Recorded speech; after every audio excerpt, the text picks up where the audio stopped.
आज बीजेपी के पास करोड़ों कार्यकर्ता है। यह भारत की सबसे बड़ी पार्टी तो है ही, साथ ही साथ यह पूरी दुनिया की सबसे बड़ी पार्टी है। लेकिन दोस्तों, ये सफ़र आसान नहीं था। बीजेपी ने काफ़ी उतार चढ़ाव देखा है। एक समय ऐसा भी था जब पार्लियामेंट में 543 सीटों में से बीजेपी के पास मात्र 2 सीटें हुआ करती थी। फिर बीजेपी ने ऐसा क्या किया कि आज यह दुनिया की सबसे बड़ी पॉलिटिकल पार्टी बन जाती है।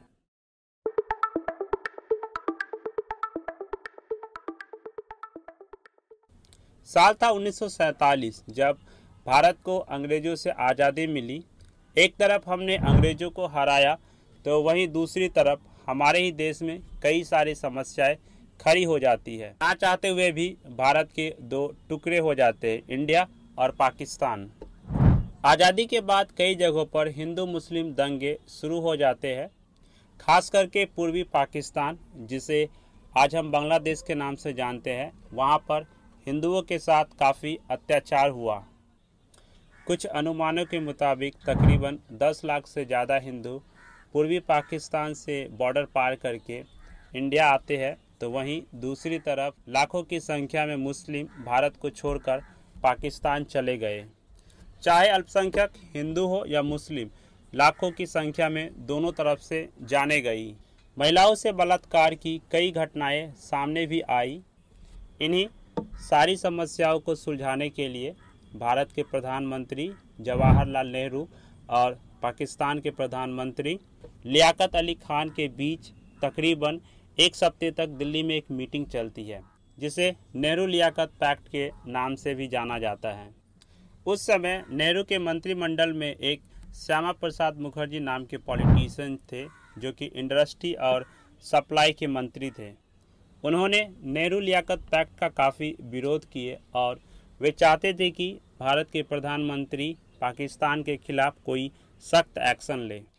लेकिन जब पंडित नेहरू पाकिस्तान के खिलाफ कोई सख्त कदम नहीं उठाए, तो श्यामा प्रसाद मुखर्जी ने नेहरू लियाकत समझौते को नेहरू की मुस्लिम तुष्टीकरण की राजनीति बताते हुए 19 अप्रैल 1950 को नेहरू कैबिनेट से इस्तीफा दे देते हैं। इसके बाद वो अपना ज़्यादातर समय पूर्वी पाकिस्तान से आए हुए शरणार्थियों के पुनर्वास में लग जाते हैं। डॉक्टर श्यामा प्रसाद मुखर्जी नेहरू कैबिनेट से इस्तीफा देने के बाद आरएसएस यानी कि राष्ट्रीय स्वयंसेवक संघ के तत्कालीन सरसंचालक माधव सदाशिव गोलवलकर से मुलाकात की और दिल्ली में 21 अक्टूबर 1951 को जनसंघ पार्टी की स्थापना किए। शुरुआत में इसके प्रमुख सदस्य डॉक्टर श्यामा प्रसाद मुखर्जी, बलराज माधव और पंडित दीनदयाल उपाध्याय थे। इसका चुनाव चिन्ह दीपक और भगवा रंग का झंडा होता है। जनसंघ बनने के 2 इम्पॉर्टेंट रीज़न थे। पहला, नेहरू लियाकत पैक्ट एंड दूसरा, महात्मा गांधी की हत्या। इसको बनाने में राष्ट्रीय स्वयंसेवक संघ यानी कि आरएसएस का काफ़ी अहम रोल था। शुरुआत से ही आरएसएस को नेहरू की पॉलिसी पसंद नहीं थी। साल 1948 में नाथूराम गोडसे ने महात्मा गांधी की हत्या कर दिए। इसके बाद आरएसएस पे बैन लग जाता है और इसके कार्यकर्ताओं को भी निशाना बनाया जाता है। ऐसे डिफ़िकल्ट सिचुएशन में आरएसएस को सपोर्ट करने के लिए शायद ही कोई राजनीतिक आवाज़ थी। उस समय कोई भी राजनीतिक दल उसके सपोर्ट में खुलकर सामने नहीं आया। 1949 में जब आरएसएस से बैन हटा, तो संगठन के भीतर भविष्य की रोड मैप के बारे में डिटेल से चर्चा हुई।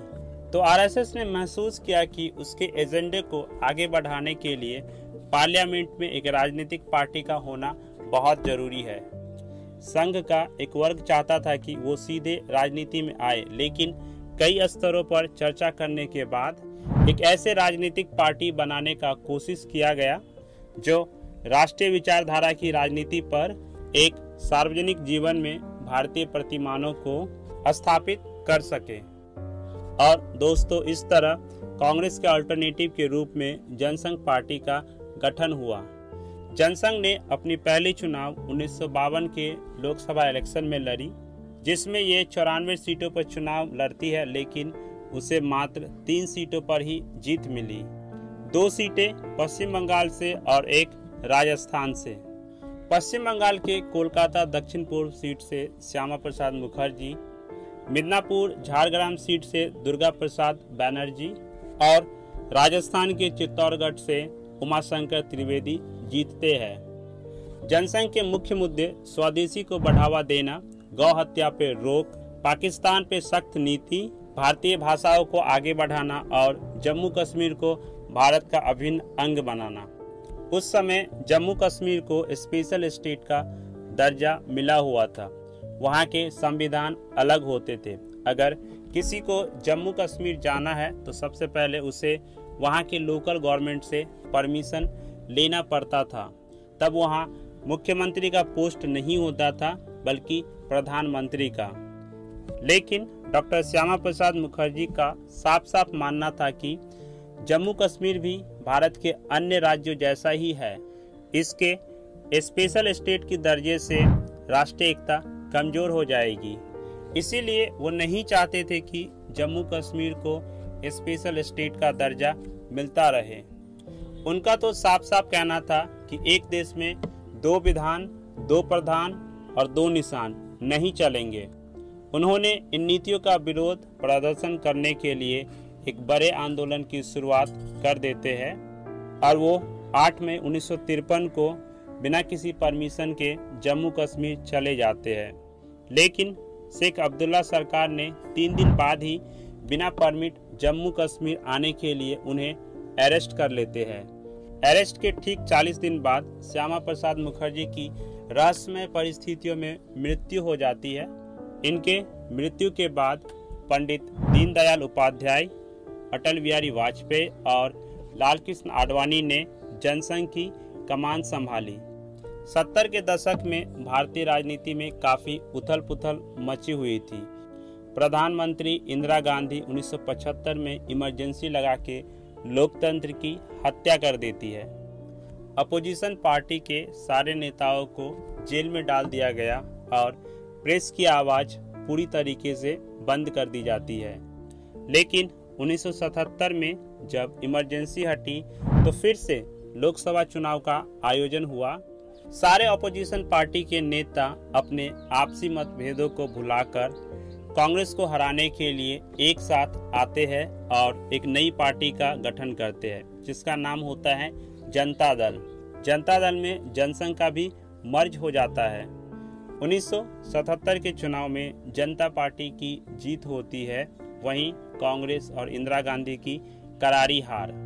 मोरारजी देसाई भारत के प्रधानमंत्री बनते हैं तो वहीं अटल बिहारी वाजपेयी विदेश मंत्री और लाल कृष्ण आडवाणी सूचना एवं प्रसार मंत्री। जनता पार्टी ने तो किसी तरह सरकार बना लिया, लेकिन कुछ ही दिनों बाद उनके नेताओं का आपस में ही नहीं बनता था। इसमें गुटबाजी चरम सीमा पे थी। एक ग्रुप मोरारजी देसाई का था तो वहीं दूसरा ग्रुप चौधरी चरण सिंह का, तीसरा बाबू जगजीवन राम का तो चौथा जनसंघ के नेताओं का। इन गुटों और नेताओं के आपसी मतभेद के कारण 1989 में जनता दल टूट जाती है और मोरारजी देसाई की सरकार भी गिर जाती है। वहीं कांग्रेस के समर्थन से चौधरी चरण सिंह भारत के प्रधानमंत्री के रूप में शपथ लेते हैं।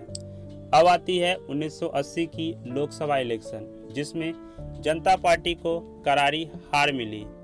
जनता दल टूटने के बाद अटल बिहारी वाजपेयी, लाल कृष्ण आडवाणी एवं जनसंघ के अन्य नेताओं ने मिलकर 6 अप्रैल 1980 को दिल्ली के फिरोज शाह कोटला मैदान में एक नई पार्टी का गठन करते हैं जिसका नाम होता है भारतीय जनता पार्टी। बीजेपी के नेताओं ने अपने पार्टी का सिंबल कमल का फूल और भगवा रंग को चुनते हैं, क्योंकि कभी इस सिंबल का इस्तेमाल अंग्रेजों के खिलाफ आंदोलन में किया जाता था। कमल की फूल इंडिया की नेशनल फ्लावर होने के साथ साथ भी इसे हिंदुत्व के परंपराओं से जोड़कर भी देखा जाता था। आज बीजेपी के पास करोड़ों कार्यकर्ता है। यह भारत की सबसे बड़ी पार्टी तो है ही, साथ ही साथ यह पूरी दुनिया की सबसे बड़ी पार्टी है। लेकिन दोस्तों, यह सफ़र आसान नहीं था। बीजेपी ने काफ़ी उतार चढ़ाव देखा है। एक समय ऐसा भी था जब पार्लियामेंट के 543 सीटों में से बीजेपी के पास मात्र 2 सीटें हुआ करती थी। फिर ऐसा क्या कारण है कि बीजेपी आज दुनिया की सबसे बड़ी पार्टी बन जाती है? बीजेपी अपना पहला लोकसभा इलेक्शन 1984 में लड़ती है तो इसे 543 सीटों में से मात्र 2 सीटें ही मिलती है, जिसमें से एक सीट गुजरात के मेहसाना से ए.के. पटेल का और दूसरा सीट आंध्र प्रदेश के हम्बनकोंडा से सी रंगा रेड्डी जीतते हैं। भारतीय जनता पार्टी के दिग्गज नेता अटल बिहारी वाजपेयी जी भी इस चुनाव में हार जाते हैं, जबकि लालकृष्ण आडवाणी ने चुनाव ही नहीं लड़े थे। वहीं इस चुनाव में कांग्रेस को 415 सीटों पे जीत मिलती है। यह भारतीय इतिहास की सबसे बड़ी जीत होती है किसी भी पॉलिटिकल पार्टी की, और आज तक इसका रिकॉर्ड कोई भी पॉलिटिकल पार्टी नहीं तोड़ पाया है। इस लोकसभा इलेक्शन में बीजेपी को करारी हार मिलने के बाद कुछ ऐसा करते हैं कि 1989 के लोकसभा इलेक्शन में एक लंबी छलांग लगाते हुए 2 सीटों से 85 सीटों पर जीत जाती है। इस बड़ी जीत के पीछे हिंदुत्व की राजनीति और राम जन्मभूमि विवाद महत्वपूर्ण कारण थे। बीजेपी अब तक हिंदुत्व की राजनीति को अच्छे से समझ चुकी थी। उस समय राम जन्मभूमि विवाद काफी जोरों से चल रही थी। एक तरफ बीजेपी ने राम मंदिर को लेकर काफी आंदोलन किया, तो वहीं दूसरी तरफ राजीव गांधी की सरकार को बोफोर्स घोटाले के आरोप में सत्ता पक्ष को घेरने में सफल होते हैं। इन मुद्दों को घर घर तक पहुंचाने के कारण लालकृष्ण आडवाणी की छवि एक कट्टर हिंदुत्व की हो जाती है, तो वहीं अटल बिहारी वाजपेयी जी की छवि काफी उदारवादी।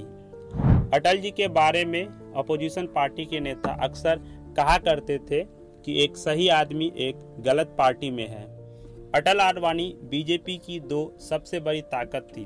अगर ये दोनों ना होते तो शायद ही बीजेपी आज इतनी मजबूत होती। इन दोनों की जोड़ी ने 1980 में पहली बार एक साथ 3 राज्य राजस्थान, मध्य प्रदेश और हिमाचल प्रदेश में बीजेपी की सरकार बनाई। अभी भी राम जन्मभूमि विवाद काफी जोरों से चल रही थी। इस आंदोलन को आगे बढ़ाने के लिए 15 दिसंबर 1990 को पंडित दीनदयाल उपाध्याय की जयंती पर लालकृष्ण आडवाणी गुजरात के सोमनाथ से अयोध्या तक की रथ यात्रा निकाली। लाखों की संख्या में कार सेवक और साधु संत इस रथ यात्रा में शामिल होते हैं। बीजेपी ने इस आंदोलन को घर घर तक पहुंचाया। जब यह यात्रा बिहार के समस्तीपुर पहुंची तो वहां के तत्कालीन मुख्यमंत्री लालू प्रसाद यादव ने आडवाणी जी को गिरफ्तार कर लेते हैं। इस घटना के बाद बहुत सारे कार सेवक आडवाणी के समर्थन में आ जाते हैं और कर्फ्यू लगने के बाद भी लाखों की तादाद में कार सेवक और साधु संत अयोध्या पहुंच गए और विवादित ढांचा की ओर बढ़ने लगे। पुलिस लगातार इन कार सेवकों को पीछे जाने के लिए आग्रह करती रही, लेकिन भीड़ भी बेकाबू हो जाती है। तो वहां के तत्कालीन मुख्यमंत्री मुलायम सिंह यादव के आदेश पे पुलिस ने इन कार सेवकों और साधु संतों पे गोलियां बरसाई, फायरिंग स्टार्ट की, जिसमें कई सारे कार सेवक और साधु संतों की जान चली जाती है।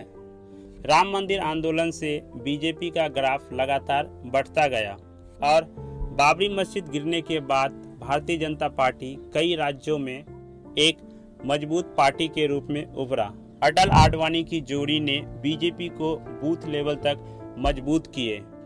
1996 की लोकसभा चुनाव में फर्स्ट टाइम बीजेपी सरकार बनाती है और अटल जी पहली बार भारत के प्रधानमंत्री बने, लेकिन मात्र 13 दिनों में ही उनकी सरकार गिर जाती है।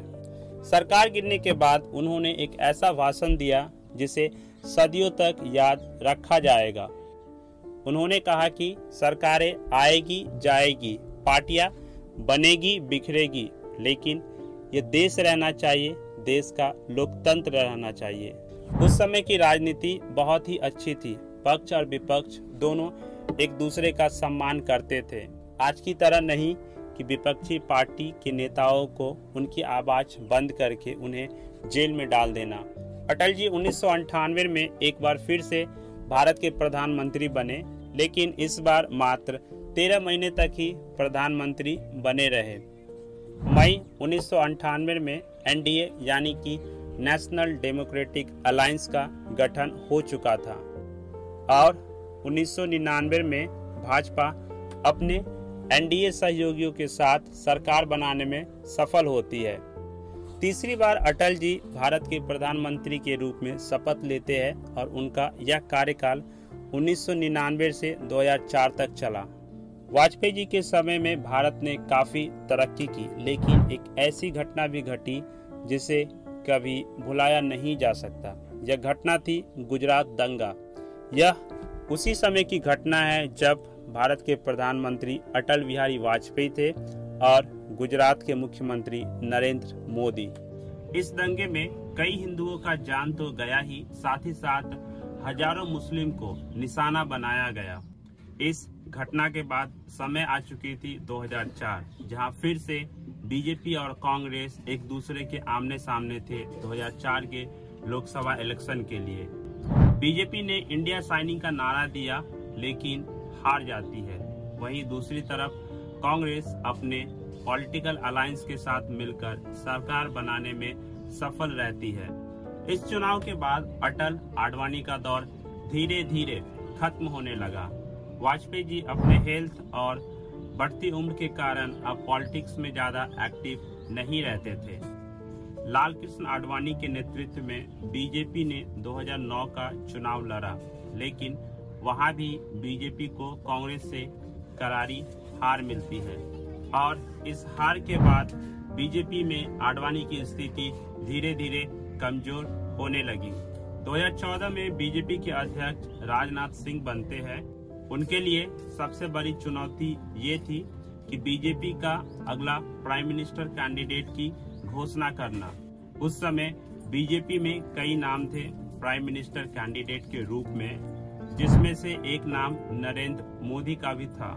अब तक तीसरी बार नरेंद्र मोदी गुजरात के मुख्यमंत्री बन चुके थे और उनके गुजरात मॉडल की चर्चा पूरे देश में हो रही थी।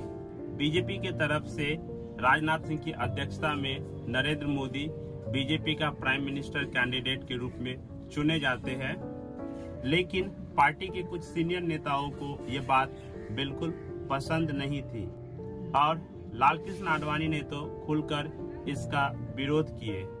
2014 के चुनाव में बीजेपी का नारा था, अब की बार मोदी सरकार और अच्छे दिन आएंगे। इस चुनाव में बीजेपी 282 सीटें जीत जाती है और पहली बार भारतीय जनता पार्टी बहुमत के आंकड़े को पार करती है और अपने दम पे सरकार बनाने में सफल हुई। इस प्रकार नरेंद्र मोदी पहली बार भारत के प्राइम मिनिस्टर के रूप में शपथ लेते हैं। अमित शाह के नेतृत्व में बीजेपी यूपी के 80 सीटों में से 71 सीटें जीत जाती है। इस जीत के बाद बीजेपी में अमित शाह का कद काफी बढ़ जाता है और यहीं से शुरुआत होता है बीजेपी और अमित शाह का दौर। वैसे तो अमित शाह नरेंद्र मोदी के साथ तब से काम करते हैं जब वो गुजरात के मुख्यमंत्री भी नहीं बने थे।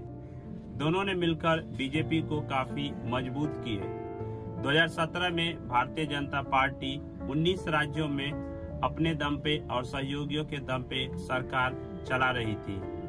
उस समय प्रधानमंत्री हर एक चुनावी रैलियों में कांग्रेस मुक्त भारत का नारा देते थे, लेकिन अगर विपक्षी नहीं होगा तो हमारे डेमोक्रेसी का क्या होगा।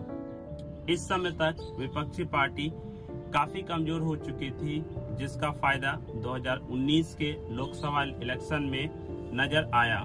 बीजेपी 2019 में अमित शाह की अध्यक्षता में एक बार फिर से मोदी सरकार का नारा देते हुए 303 सीटें जीत जाती है और नरेंद्र मोदी प्रधानमंत्री के रूप में दूसरी बार शपथ लेते हैं।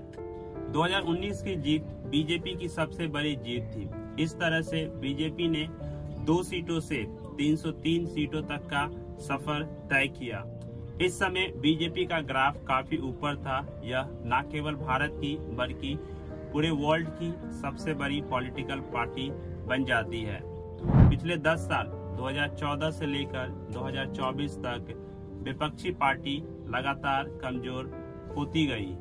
मोदी शाह की जोड़ी ने भी विपक्षी पार्टियों के साथ कुछ अच्छा बर्ताव नहीं किए। बहुत सारे अपोजिशन पार्टी के नेताओं के ऊपर में ईडी और सीबीआई का केस चलता रहता है, लेकिन जैसे ही वो बीजेपी ज्वाइन कर लेते हैं सब कुछ ठीक हो जाता है। कई बड़े विपक्षी नेताओं जैसे कि दिल्ली के मुख्यमंत्री अरविंद केजरीवाल, झारखंड के मुख्यमंत्री हेमंत सोरेन को जेल हो जाती है।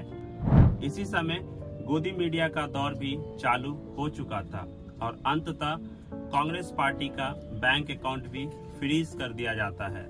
एक तरफ प्रधानमंत्री जी कहते हैं कि देश में गरीबी काफी कम हुई है, लेकिन वहीं दूसरी तरफ प्रधानमंत्री गरीब कल्याण योजना के तहत 80 करोड़ से अधिक लोगों को मंथली बेसिस पे 5 केजी अनाज सरकार देती है। ये कैसी फकीरी है मुझे तो समझ नहीं आता। बेरोजगारी अपने चरम सीमा पे थी। इन सभी मुद्दों को लेकर सारे के सारे विपक्षी दल कांग्रेस के नेतृत्व में एक साथ आते हैं। जहां बीजेपी ने अब की बार 400 का नारा देती है, तो वहीं विपक्षी पार्टी संविधान बचाओ का। 2024 के लोकसभा इलेक्शन में विपक्षी पार्टियों ने मिलकर बीजेपी को कड़ी टक्कर दी। इस चुनाव में बीजेपी 240 सीटों पर जीत दर्ज करती है, लेकिन अपने सहयोगी पार्टी के साथ मिलकर बीजेपी सरकार बनाने में सफल होती है और तीसरी बार नरेंद्र मोदी भारत के प्रधानमंत्री के रूप में शपथ लेते हैं। इस बार भी बीजेपी ने हिंदुत्व की राजनीति की, लेकिन वो उतने सफल नहीं हुए। 2024 के लोकसभा इलेक्शन से साफ साफ पता चलता है कि बीजेपी का डाउनफॉल तो स्टार्ट हो चुका है। अब देखना यह है कि यह कहां तक चलती है और कहां जाके रुकती है, या फिर बीजेपी फिर से अपने अच्छे दिन लाने में सफल होंगे। राजनीति की गलियारे में चाहे जो कुछ भी हो, लेकिन आशा करता हूं कि आपके अच्छे दिन जल्द ही आए।